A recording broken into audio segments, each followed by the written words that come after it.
विष्णु लोक में एक होटल है, शिव लोक में होटल है, और ब्रह्मा के लोक में भी होटल यानी स्वर्ग है। विष्णु जी का पुजारी विष्णु लोक में जाता है, जब तक उसके पुण्य रहते हैं वो वहाँ रहेगा, उसके बाद फिर नरक में डाल दिया जाएगा। और ये प्रत्येक प्राणी से अपने राज्य चलाने के लिए, ये राजा हैं, ये टैक्स लेते हैं। जैसे यहाँ पृथ्वी के राजा आपसे टैक्स लेते हैं, अपने ठाठ करते हैं, आपकी पूंजी तय। इसी प्रकार वो वहाँ करते हैं। इसी प्रकार शिव के लोक में रेस्टोरेंट है यानी स्वर्ग है, शिव का पुजारी स्वर्ग में रखा जाता है। जब उसके पुण्य समाप्त हो जाते हैं उसको फिर नरक में डाल दिया जाता है।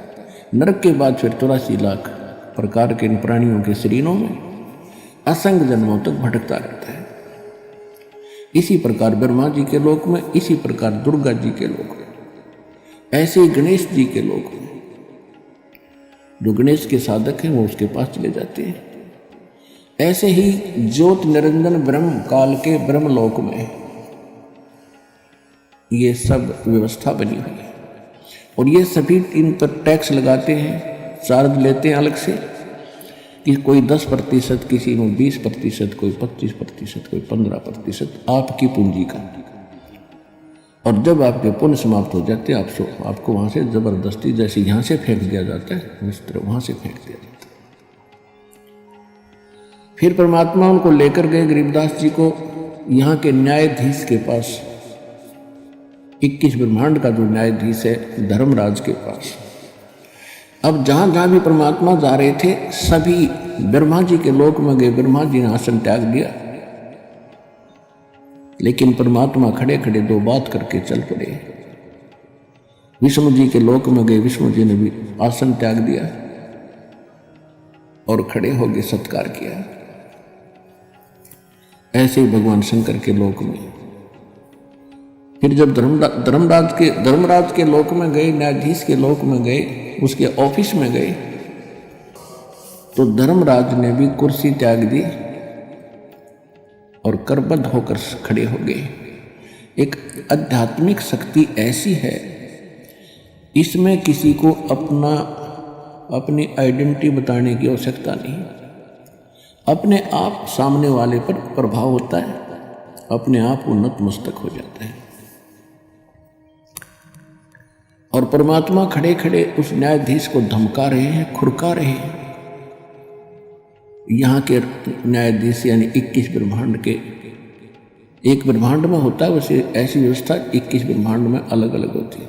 तो इस ब्रह्मांड के न्यायाधीश यानी मुख्य न्यायाधीश चीफ जस्टिस को, धर्मराज को परमात्मा खड़े खड़े कह रहे हैं कि कान खोल कर सुन ले, यदि मेरी आत्मा का तूने अकाउंट भी ले लिया तो मुझसे बुरा नहीं होगा। यदि तेरे पास कोई भूल भटक कर आ जाए तो उसको मेरे पास भेज देना। धर्मराज ने कहा कि भगवान जो आपकी आज्ञा वही होगी, लेकिन मेरी एक प्रॉब्लम है, समस्या है, आपकी शरण समाधान करो। अब आदरणीय गरीबदास साहिब जी ने वापस आकर फिर बताया कि कैसी वार्ता हुई मेरे सामने। धर्मराज दरबार में देई कबीर तलाक, मेरे भूले चुके हंस को तुम पकड़िए मत कजाक। एक न्यायाधीश को जिसके सामने ब्रह्मा विष्णु महेश की पिंडी कांपे और उसको एक महापुरुष खुरका रहा है और कजाक कह रहा है कि एक चतुरात, कजाक माने एक नालायक आदमी, जब मेरे भक्त को नहीं पकड़ लेगा तो वो क्या कहते हैं, बोले पुरुष कबीर से धर्मराज कर जोड़े, तेरे हंस न पकड़ू नहीं मोहे 2 ही लाख करोड़। फिर क्या बताया,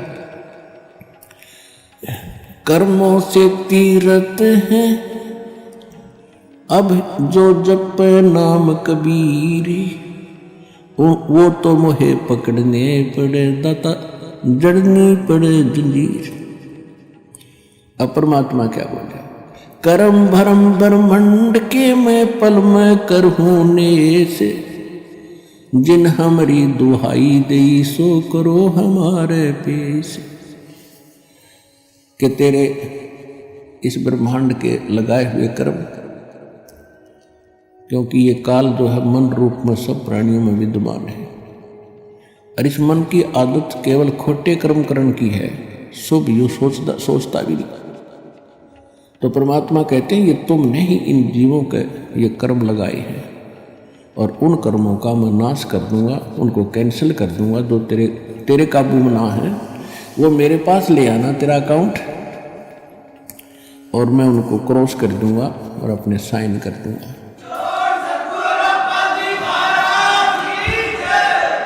जब ही सतनाम हृदय धरो, भयो पाप को नाश, जैसे चिंगारी अग्नि की वाई पड़े पुराने घास। परमात्मा बता रहे थे कि मेरे पास एक ऐसा मंत्र है, इनको दूंगा मैं इन बच्चों को, और फिर भी कोई गलती से तेरे पास आ जाओ, मेरे पास ले आना, मैं इनके सब पापों का नाश करके तुझे बरी कर दूंगा, आप पर कोई प्रेशर नहीं रहेगा। इतनी वार्ता सुनकर गरीबदास जी गदगद हो गए, लेकिन अभी ये समझ रहे थे कि ये बाबा जी बड़ा शक्तिशाली है। हमने तो ब्रह्मा विष्णु महेश्वर के नाम सुने थे या चित्र देखे थे, आज मैं वास्तव में देख रहा हूं और ये सब इसके सामने करबद्ध हो रहे हैं, और ये तो बहुत बड़ी शक्ति बताते हैं। जो अब ये धर्मराज तो सबका अकाउंट लेता है, और ये भी भगवान के इस बाबा जी के सामने ऐसे करबद्ध हो गया, तो कमाल का ही बाबा तो वही। फिर परमात्मा उनको ले गए, वो स्थान दिखाया गरीबदास जी को जहाँ ये काल भगवान, ये ब्रह्म 1,00,000 मानव शरीरधारी प्राणियों को के शरीर, सूक्ष्म शरीर को तपस्या के ऊपर एक टुकड़ी है पत्थर की, जैसे तई होया करे बड़े बड़ी तई, ऐसे अपने आप प्रज्वलित है, वो अपने आप प्रज्वलित है, और उसके ऊपर 1,00,000 मानव शरीरधारी प्राणी तड़फ रहे थे। हाहाकार मची थी। यहाँ के राजा भी थे उसमें, और यहाँ के गरीब भी थे, सेठ भी थे, साहूकार भी थे, आम नागरिक भी थे, और सब उन्हीं के पुजारी थे, लेकिन सब बुरा हाल हो रहा था। तब परमात्मा वहाँ पहुँचे तो सभी एकदम उनकी तपत खत्म हुई, और ऐसे बैठ गए उस तई के ऊपर, जैसे कढ़ाई में बैठ गए, वो बोलते तेल के कढ़ाई में समझ लो आदमी, और उसको पीड़ा ना हो। तो एकदम देखा कि ये परमात्मा आगे शायद। तब उन प्राणियों ने कहा, भगवान हम बहुत दुखी हो लिए, हम किस कर्म का दंड भोग रहे हैं। परमात्मा ने कहा, ये तुम्हारा यहाँ का किया कर्म नहीं, ये तुमने सतलोक में गलती करी थी, वहाँ तुम सुखी थे, और सुखी जीव को बकवाद घनी भावे हैं, अच्छे काम थोड़े और बुरे घने करेगा। तो तुमने वहाँ यही गलती की थी, भरी थाली का ठोकर मार कर तुम यहाँ आगे से इस कंगाल लोक में, सारी जीवन में तुम्हारे से रोटी पूरी नहीं होती, मर खप जाते हो मांस, और ये बकवादियों घनी करवाता है। आज विश्व में शायद ही कोई प्राणी बचे हों कुछ प्रतिशत, ना तो सभी कोई बीड़ी का लत है, कोई शराब पी रहा है, कोई भूकी खा रहा है, कोई अफीम खा रहा है, कोई मांस खा रहा है, कोई शराब पीता है। तो ये कोई सा भी काम करने का नहीं, ये मन करवाता है, और इसके करने से हमारे सूक्ष्म शरीर के अंदर एक विशेष पदार्थ डिपॉजिट हो जाता है, और वो स्वाद करता है काल उसका। फिर तो वो सबको उठा कर वहाँ डालता तपस्या पर, फिर सब तड़फ कर। जिसने ज़्यादा बीड़ी शराब तम्बाकू पी रखा है वो काफ़ी देर तक तड़पता, उसमें तो घना माल होता है उसका, और काफ़ी देर तक सबसे पीछे तक उसकी दुर्गति होती है वहाँ पर। और फिर जीव मरता नहीं उस सूक्ष्म शरीर में, उनको वहाँ से फेंक देता सिद्धि से, उसका टाइम फिक्स अलार्म रखा है उसने। उसके बाद वो वहाँ से अपने आप उड़ जाते हैं, जब उनका गंध मैल निकल जाता है, और ऊपर जाते ठंडे क्षेत्र से तो वो कुछ नॉर्मल से हो जाते हैं और फिर धर्मराज के दरबार में आकर लाइन लगा लेते हैं अपने कर्मों का अकाउंट कराने के लिए। वहाँ तो सबके कर्मों का अकाउंट कैलकुलेटेड मिलता है, क्योंकि जो ये कर्म प्राणी करता है उसका एक फैक्स वहाँ हो जाता है धर्मराज के दरबार में और उनके उस अकाउंट नंबर में डिपॉजिट हो जाता है। और जब प्राणी वहाँ पहुँचता है तो उसके सामने कुत्ते की योनि, गधे की योनि, कुत्ते की योनि, गधे की योनि, मनुष्य, स्वर्ग, भागो फटाफट। वहाँ नहीं सुनता कोई, फिर हाहाकार मची रहती है। जिनका नरक में जाना होता है उनको यम के दूत खड़े हैं लठड़ी बाले लेकर, जैसे पुलिस वाले खड़े होते हैं और पकड़ कर बाजू फटाफट आ जाओ, नरक है तुम्हारे लिए। और वहाँ ठोक कर आते हैं, उनको बुरा हाल हो रहा है। तब गरीबदास जी को आगे क्या देखा, थोड़ी कुछ देर के बाद वो ज्योत निरंजन काल उनको खाने के लिए अपने उस रसोई घर में आने लगा। दूर से देखा, तब तक वो प्राणी वहीं थे परमात्मा की कृपा से, नहीं तो उसको ऑटोमेटिक सिस्टम से तो उनको चला जाना चाहिए था। वो इसलिए आया था, वो किसी के सामने नहीं आता। तो बताया परमात्मा ने कि देखो वो आ रहा तुम्हारा यहाँ का भगवान, जिसको तुम परमात्मा कहते, इसकी शक्ल देख कर कलेजा फट जाती है और तुम इसको ब्रह्म मानकर पूजा करते हो। सबने देखा सामने लंबे दांत, ओछा माथा, काला विकराल शरीर, तो सभी प्राणी भयभीत हो गए। परमात्मा ने कहा कि तुम जाओ यहां से। वो सभी को उड़ा दिया और जब परमात्मा उसके निकट गए, वो कहाँ बैठता है जाकर के, एक जो 11वां द्वार है, 11वां द्वार है, वो अक्सर पुरुष के लोक में जाकर निकलता है। उस गेट पर ये स्वयं चौकीदारी करता है कि कोई इधर से एक भी ना चला जा। ये स्वयं वहां बैठता है और वहां बैठा था, वहां से उठकर चला ही था। परमात्मा जब चले तो उस गेट पर अड़ गया जाकर, कौन आ गया ये, इस कैसे चला जाएगा इधर। तो परमात्मा निकट गए तो परमात्मा ने कहा कि देख बेटा गरीबदास, ये है यू काल भयंकर, इसके सामने ब्रह्मा विष्णु महेश की हिम्मत नहीं कि इसके सामने, इसकी शक्ति के सामने टिक जाए। वो चार भुजा के भगवान, वो 1000 का है। अब तो ये 2 भुजा बनाए बैठा है, ये 1000 भुजा तक बना सकता है। ब्रह्मा विष्णु महेश तो 16 कला के प्रभु हैं, ये 1000 कला का भगवान है। और जिस परमात्मा के पास मैं तुझे ले जा रहा हूँ, असंख्य कला का मालिक है वो। और देखना, अब मेरे पास ऐसा मंत्र है, एक मेरे पास ऐसा मंत्र है, अब मैं सिमरण करूंगा तो आपका सतनाम का श्वास से, और ये ऐसे हो जाएगा जैसे, क्या बताया, जैसे फनपति मंत्र सुन रखे फन सकोड़े, ऐसे बीरा मेरे सतनाम से यू काल लवे मुंह मोड़े। कि जैसे गारडू के मंत्र से एक खूंखार सर्प उस मंत्र के बोलने से वो फन ऐसे कर रहा हो, तो फन को इकट्ठा करके और बिल्कुल जमीन पर रख लेता है। जैसे फनपति मंत्र सुन रखे फन सकोरे, ऐसे मेरे सतनाम से यू काल लवे मुंह मोड़े। परमात्मा ने कहा देख, अब मैं मंत्र जाप करता हूं। वो करना क्या था तो हमें बता रहे हैं कि आपत्ति के समय तुम्हारे पास केवल ये सतनाम और सार नाम का एक हथियार है। जो मंत्र जिसको जौन सा प्राप्त हुआ वो तेरा हथियार है, प्रथम प्राप्त है। आपत्ति के समय उस मंत्र का जरूर जाप कीजिएगा, बहुत सारा मिलेगा। सतनाम प्राप्त है तो सतनाम का सिमरण करिए। आपत्ति में चाहे किसी प्रकार की भी है, चाहे रोग है या कोई और पशु पक्षी से है या कोई संसारिक व्यक्तियों से है या कोई राज दरबार से है, एक बार उसका सिमरण अवश्य करके देखना, आपको कैसे चमत्कार मिलेगा, पर सच्चे दिल से।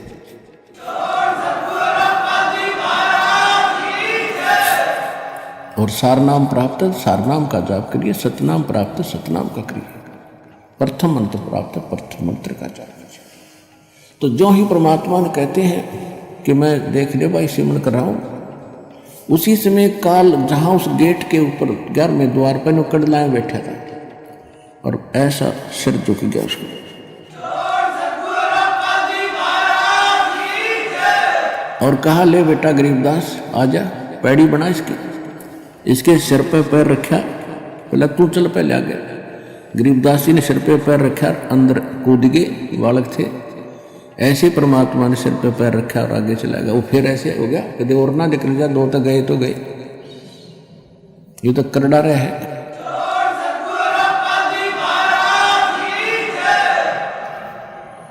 अब 11वां द्वार पार करके 11वें द्वार पार करते ही ये लोक आ जाता है अक्षर पुरुष का। गीता अध्याय नंबर 15 के श्लोक नंबर 16 और 17 में 3 पुरुष हैं। एक सरपुरुष ये ब्रह्म है, 21 ब्रह्मांड का मालिक, जिसको ज्योत स्वरूपी निरंजन काल भी कहते हैं। और अक्षर पुरुष ये 7 संग ब्रह्मांड का स्वामी है। और इनके अंतर्गत जितने इनके अंतर्गत प्राणी हैं वो भी नाशवान और ये स्वयं भी नाशवान। 15वें अध्याय के गीता जी में 17वें श्लोक में कहा कि उत्तम पुरुष है तू अन्य परमात्मा है तू उदाहरते।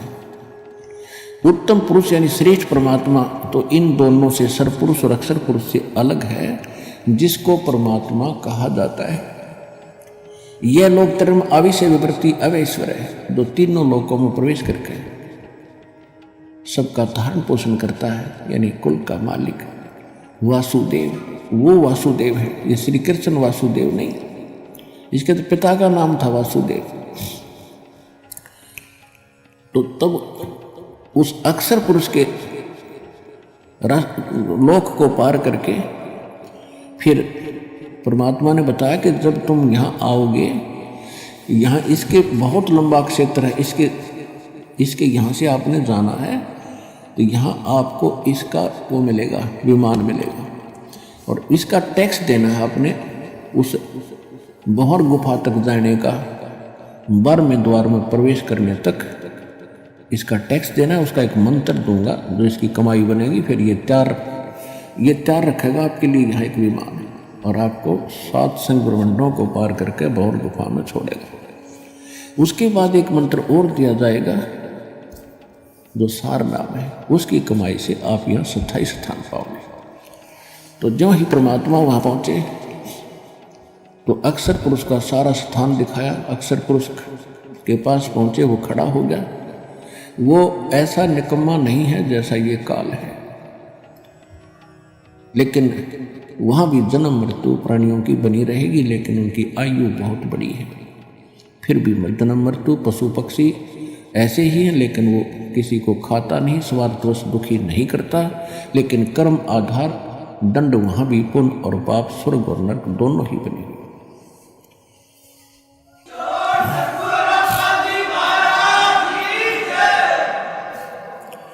उसके बाद फिर परमात्मा 12वें द्वार में पहुंचे। अक्षर पुरुष से भी परमात्मा ने, अक्षर पुरुष ने विनय किया, और जो उनसे भूल बनी थी, जो वो उसको याद है, अक्षमा याचना की दाता हमने बहुत गलती की थी, हम आपके लोक को छोड़कर आए थे, अब कभी दया करिए दाता। परमात्मा बोले वो दया तो हम रोज ही करें, पर तुमसे ये लालच ना छूटता, यहाँ की प्रभुता ना छूटती, ला अब कर दूं दया तेरे पे। मैं कहूँ ऐसे भक्ति कर, फिर क्या कहता जी फिर देखेंगे, एक वो ठाठ दिखे उसने, फिर देखेंगे। सब किसी ने देख लिया, जिसने समय पर रोटी मिल रही है, छोटी सी कोई जॉब ठीक हो या व्यवसाय ठीक हो, बाल परिवार ठीक हो, उसको कोई कह दे आजा भक्ति कर ले, नहीं होगा फिर देखेंगे। ये बात गुट्टी लानी है सामने, वह ना छूटती। फिर क्या देखेगा, जब गधा बन जाएगा फिर तो कुम्हार देखेगा, सिर मुकदमा मारेगा लठ। अब देखना तब देख, छोड़ सारी बुराइयों को और कर भक्ति सच्चे नाम की। और यहाँ भी सुखी रहेगा, जब तक तेरा यहाँ संस्कार है तब भी सुखी इसी से रहेगा। नहीं तो आज सब कुछ है तेरे पास, कल मृत्यु हो जाए, फिर गधा बन कर घूम रहा होगा। खा कर ये जीवन यहाँ का। फिर इस ज्ञान से यह बात समझ में आवेगी, प्रमाण दिया जाएंगे। भगवान बतावे, राखों देखा वो संत बतावे। अब जैसे आम कहावत होया करती कोई बात बतावे इधर उधर की, तो उसने यूं कहा करते कि तू कौन सा भगवान तो मिलकर आ रहा है, यानी भगवान से कोई मिलकर आवे तो उसकी बात तो सच्ची मानी उन्होंने भी कि आप कौन से भगवान से मिलकर आ रहे हो, इसी दृढ़ कॉन्फिडेंस से कह रहा तू यह बात। तो परमात्मा खुद आए और जो भगवान से मिलकर आए उन्होंने बताई यही बातें, तो शंका नहीं रहनी चाहिए समझदार व्यक्ति को जो वो ज्ञान बताया जा रहा है, और दास उन महापुरुषों का बताया हुआ बता रहा है, तो आपको तुरंत समझ में आना चाहिए और यहाँ से सिर पर पैर रख लो, सतलोक जाने के लिए डट कर भक्ति करनी चाहिए।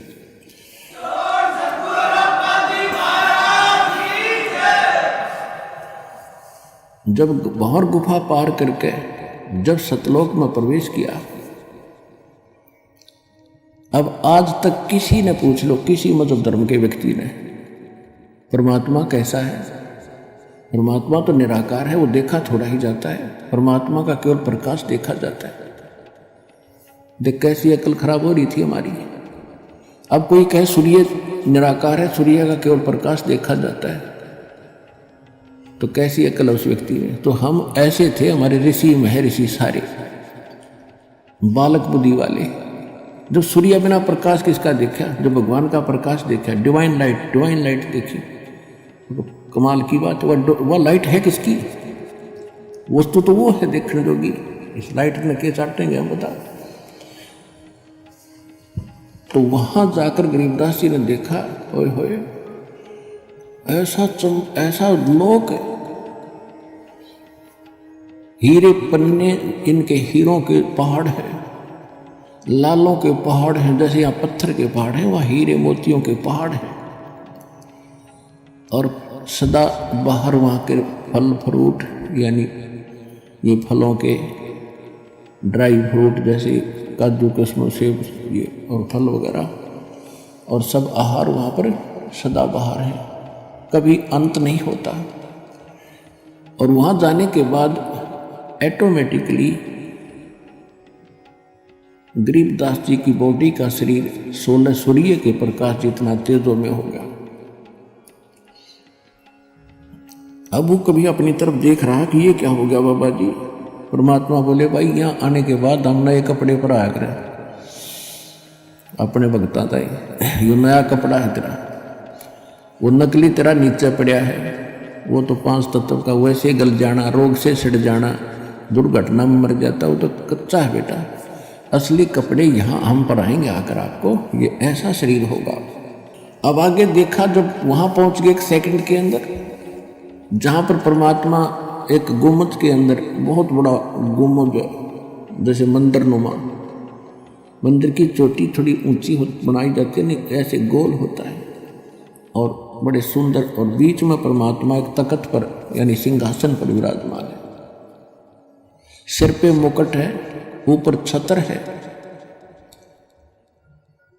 और परमात्मा के एक रोम यानी बाल में करोड़ सूर्य मिला दे, शरीर के बाल में करोड़ सूर्य मिला दे, रोमकूप पर जो रोम उगे होते हैं, और करोड़ चंद्रमा और करोड़ सूर्य की रोशनी एक बाल के तुल भी नहीं है, इतना नूर उस मालिक के पूरी बॉडी का। वहां पर एक चंवर रखा था, नीचे से परमात्मा जो जिंदा महात्मा के रूप में गए थे वो चंवर उठाया और उस तख्त पर यानी सिंहासन पर बैठे भगवान के ऊपर सत्कार के साथ चौड़ करने लगे। अब गरीबदास जी कभी उस सिंहासन पर बैठे भगवान को देख रहे हैं, कभी जिंदा महात्मा के रूप में खड़े उस पर संत को देख रहे हैं जो नीचे से गया था। अब वो सोच रहे हैं कि ये क्या चक्कर है, ये भगवान ये है, ये बैठा है। इसके बारे में ये बाबा जी बताते आ रहे थे। इतने में क्या हुआ, वो तेजो में शरीर वाला भगवान खड़ा हुआ और बाबा जी यानी जिंदा महात्मा के रूप में जो नीचे से गए थे परमात्मा, उस अनंत कोट ब्रह्मांड के सिंहासन पर विराजमान हो गए और वो तेजो में शरीर वाले भगवान चंवर करने लगे जैसे सेवक करा करें। अब गरीबदास जी सोच रहे हैं ये क्या चक्कर है, बाबा जी भगवान है बाबा, ये भगवान ये है। इतना सोच ही रहे थे कि तेजों में जो शरीर बाहर खड़ा था वो उस जिंदा वाले शरीर में समा गया। अकेले बाबा जी रहे, यानी जिंदा वाला महात्मा वाला रूप, और उनका तेज इतना हो गया, करोड़ सूर्य 14 करोड़ चंद्रमा मिला दे एक रोम का।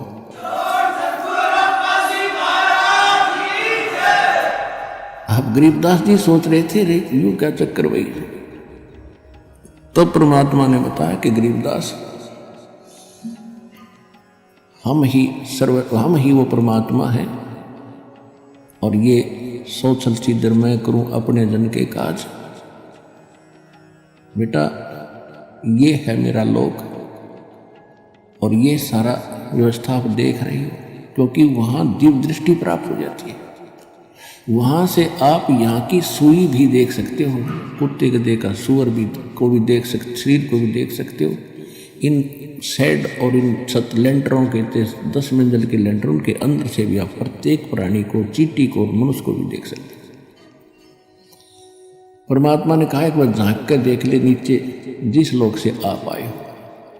अब नीचे दृष्टि की, वो तो ऐसा है जैसे रूढ़ी हुआ करे कुरड़ी, ये लोग उस लोक की तुलना। अब एकदम शरीर कांप गया गरीबदास जी का उस लोक की तुलना में इस लोक को देख। यहां तो ऐसे लग रहे जैसे कीड़े मकोड़े रहा करते हैं। एक चींटी को देख लो, सारा दिन एक टूक के लिए ऐसे ऐसे सारा दिन रात मंडी रहे, सब्र नहीं। ऐसे मनुष्य को देख ले, सुबह से लेकर शाम तक रात में भी वही सोचता रहता, सुबह उठते फिर भाग ले, और होना जाना वही है जो इस लिख रखा है मस्तिष्क में। और मस्तिष्क से अधिक भी प्राप्त करना चाहोगे तो भक्ति से होया करें, और भक्ति व शास्त्र अनुकूल हो, परम पिता की हो, पूर्ण ब्रह्म की हो, संसार रूपी वृक्ष के मूल की पूजा हो, तो फिर आपको एक्स्ट्रा फल भी मिला। तो वो इस काल ने नामो निशान मिटा रखा, उसी को बताने के लिए भगवान आते हैं यहाँ पर।